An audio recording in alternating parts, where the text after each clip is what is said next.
चांद रोशन चमकता सितारा रहे, सबसे ऊंचा ये झंडा हमारा रहे।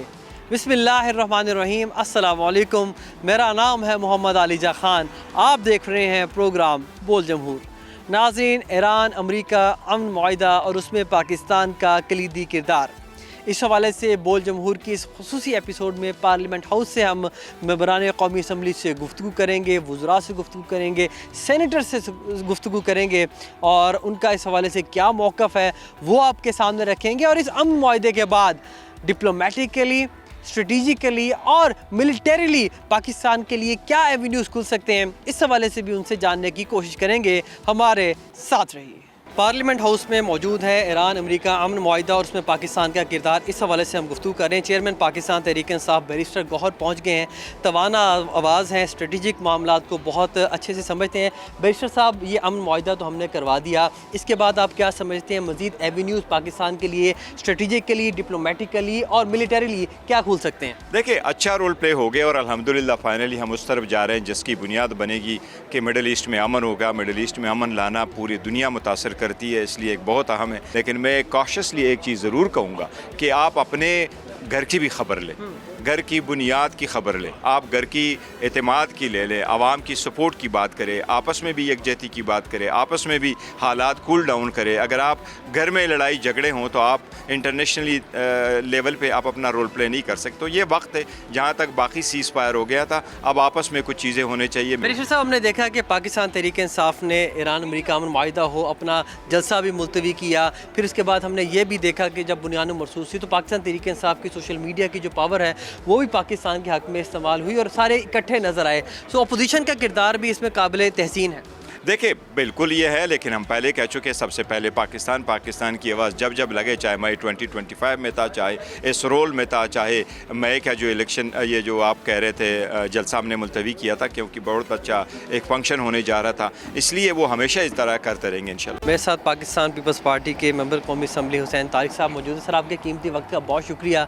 हम ये देख रहे थे कि ख़ित्ता एक बार फिर एक जंग की जानिब बढ़ रहा था और अगर इस वक्त इसको रोका ना जाता तो तीसरी आलमी जंग का आगाज़ भी हो सकता था और फिर स्काइज़ द लिमिट, बहुत ज़्यादा मुश्किल हो जाता चीज़ों को रोकना। पाकिस्तान के किरदार को आप कैसे देखते हैं? पूरी दुनिया इसकी मोतरिफ़ है और इस पे आप बतौर मेंबर कौमी असम्बली क्या राय रखते हैं? सर, अल्लाह ताला का सबसे बहुत बड़ा एहसान है कि पाकिस्तान को ये इज़्ज़त मिली है कि एक तो हमने जिस तरह ये लोग बीच में आए, बार बार यहाँ पे टॉक्स हुई, उसके बाद अगर वो टॉक्स कामयाब नहीं भी हुई थी तो पाकिस्तान ने, हमारी गवर्नमेंट ने, हमारे प्राइम मिनिस्टर साहब ने, हमारे ज़रदारी साहब ने, हमारे फील्ड मार्शल सैयद आसिम मुनीर साहब ने, किसी ने भी जो है वो हिम्मत नहीं आ रही, वो फिर भी लगे रहे और उसकी वजह से जो ये अमन मुआहिदा जो अभी होने जा रहा है, जो हो गया, इसकी वजह से जो है आप ये देखें कि जो इस खित्ते को जो एक स्टेबिलिटी की ज़रूरत थी, जो वो स्टेबिलिटी नहीं थी और उसकी वजह से हमारे पास महंगाई का अंसर, डीज़ल, पेट्रोल और उससे रिलेटेड हमारी जो बिजली की आप समझें इन्फ्लेशन, ट्रांसपोर्ट की इन्फ्लेशन, फूड इन्फ्लेशन, ये सब चीज़ें आउट ऑफ कंट्रोल हो रही थी। ये तो हमारी गवर्नमेंट की एक दूरअंदेशी थी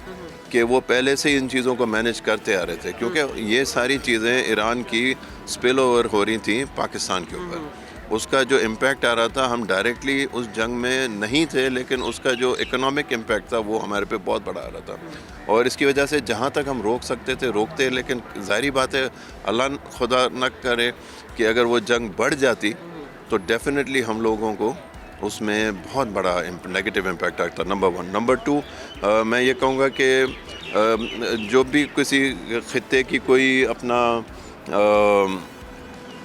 या किसी इलाके की या किसी मुल्क की जब बेहतरी होती है वो तभी होती है जब वहाँ पे अमन हो। हमारे लिए बहुत ज़रूरी है कि हमारे इस पूरे रीजन में चाइना, ईरान, अफ़गानिस्तान, ये सब हमारे को एग्जिस्ट करें। जब हम को एग्जिस्ट करेंगे, जब हम यहाँ पे पीस होगा तो यहाँ पे प्रॉस्पेरिटी आएगी। यकीनी तौर पर एक ऐसा लम्हा है जिसको सेलिब्रेट किया जाना चाहिए भी, और कौमों की तारीख़ में बहुत कम ऐसे मौक़े आते हैं कि जब इतनी ज़्यादा उनको पज़ीराई मिले, और ना सिर्फ अपने मफाद के लिए बल्कि पूरी दुनिया के मफाद के लिए जो पाकिस्तान ने किरदार अदा किया है उसको पूरी दुनिया सराह रही है। मज़ीद मेंबरान कौमी असम्बली से गुफ्तगू करते हैं। बैरिस्टर उमैर नियाज़ी साहब हमारे साथ मौजूद हैं। बैरिस्टर साहब, आपके कीमती वक्त का बहुत शुक्रिया। सर, बात करना चाहेंगे ईरान अमेरिका अमन मुआहदे के हवाले से, उसमें पाकिस्तान का किरदार बतौर अपोजिशन आप इसको कैसे देखते हैं? यकीनी तौर पर ख़ित्ता एक तीसरी आलमी जंग के दहाने पर था, और अगर ना रुकती तो बहुत बड़ा नुकसान हो सकता था। बिल्कुल, आप जैसा इंट्रो में आपने इतनी डिटेल से बताया, देखें जब भी कोई सालिस का किरदार अदा करता है तो सालिस में कुछ क्वालिटीज़ होनी चाहिए, क्योंकि ये जंग का मामला था। तो जंग में अगर देखा जाए पाकिस्तान की इस खित्ते में जंगी सलाहियत, दिफाई सलाहियत के लिहाज से एक यूनिक पोजीशन है। उस यूनिक पोजीशन को मद्देनज़र रखते हुए, और ज़ाहिरी बात है कि एक सालिस ऐसा होना चाहिए जो दोनों साइडों को काबिल कबूल हो। चले अमरीका के साथ तो रवाबित है, तो ईरान के लिए भी पाकिस्तान काबिल कबूल एक सालिस के तौर पे था। तो और इसी वजह से देखा कि उस महाज पे पाकिस्तान को कामयाबी मिली, और वो कामयाबी चले पूरी दुनिया के लिए तो एक अमन की खबर लाया है, मगर पाकिस्तान के लिए बेहतर इस लिहाज से है कि पाकिस्तान की मईशत बहुत ही एक फ्रेजाइल किस्म की मईशत, और तेल की कीमतों ने जिस तरह से अवाम का हाल किया, हमारी मईशत को जिस तरफ ले गया, तो ये खित्ते के लिए एक बहुत बड़ी खबर है। बैरिस्टर साहब, मुझे ये बताइएगा कि एक दहाई पहले अगर हम चले जाएं तो पाकिस्तान को गर्दाना जाता था दहशतगर्दी के साथ कि जी हम फंडिंग करते हैं, फिर भारत का ये नैरेटिव भी रहा। आप नहीं समझते कि गुज़िश्ता बरस जो बुनियाद मरसूस में कामयाबी हुई और उसके बाद अब ये अमन मुआहिदा करवाने की कामयाबी, इसके बाद पाकिस्तान की बजाय भारत खुद आइसोलेशन में चला गया? देखिए, भारत पे तो थ्रू आउट अमरीका ने ही इन्वेस्टमेंट की रखी ना। इस इमेज बनाने में कोई खाली भारत का कमाल नहीं है। चाइना की आर्च राइवलरी में भारत को बहुत सारी चीज़ें माफ़ रही हैं, उसकी बहुत सारी गलतियां, कमियां, कोताहियों को इंटरनेशनल लेवल पे इग्नोर किया गया। अगर कश्मीर का जेनोसाइड देख लें, गज़ा के बाद, फ़लस्तीन के बाद सबसे बड़ा जुल्म किधर हो रहा? फ़लस्तीन के कश्मीर में हो रहा, मगर उस पर कभी किसी ने इंटरनेशनली नज़र नहीं डाली क्योंकि अमेरिका की आशीर्वाद थी। ये हमारी अपनी सलाहियत, बिल्कुल बयानुल मरसूस में एक पाकिस्तान ने किरदार अदा किया, वो अपनी जगह पे है, मगर साथ ही साथ देखना चाहिए कि देखें जो अमेरिका ने गलती की है ईरान जंग शुरू करके, अमेरिका ने अपने इमेज को खुद ठेस पहुंचाई है। अमेरिका मिडल ईस्ट में एज स्टेबलाइज़र के तौर पे मौजूद था, इन रियासतों के प्रोटेक्टर के तौर पे मौजूद था। उसने अपने उस स्टेटस को डैमेज किया है, और यकीनन अब पाकिस्तान के पास मौका है कि वो मिडल ईस्ट में अपनी तगड़ी एंट्री डाल सकता है एज डिफेंस प्रोटेक्टर, और अपनी डिफेंस इंडस्ट्री को बढ़ाए, बाकी मामलात को बढ़ाए।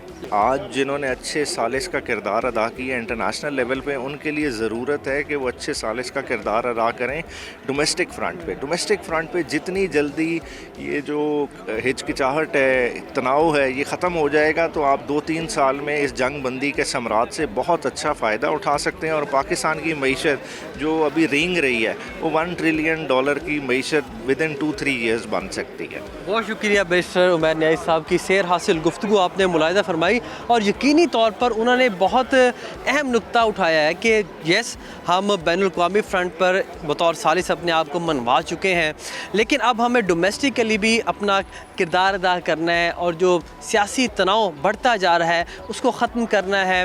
और जब तक पॉलिटिकल इंस्टेबिलिटी ख़त्म नहीं होगी तो इकनॉमिक इंस्टेबिलिटी वो नहीं ख़त्म हो सकती, और जब ये ख़त्म नहीं होगी तो हमें मुख्तलिफ फ्रंट पर मुख्तलिफ मुश्किलात का सामना करना पड़ेगा।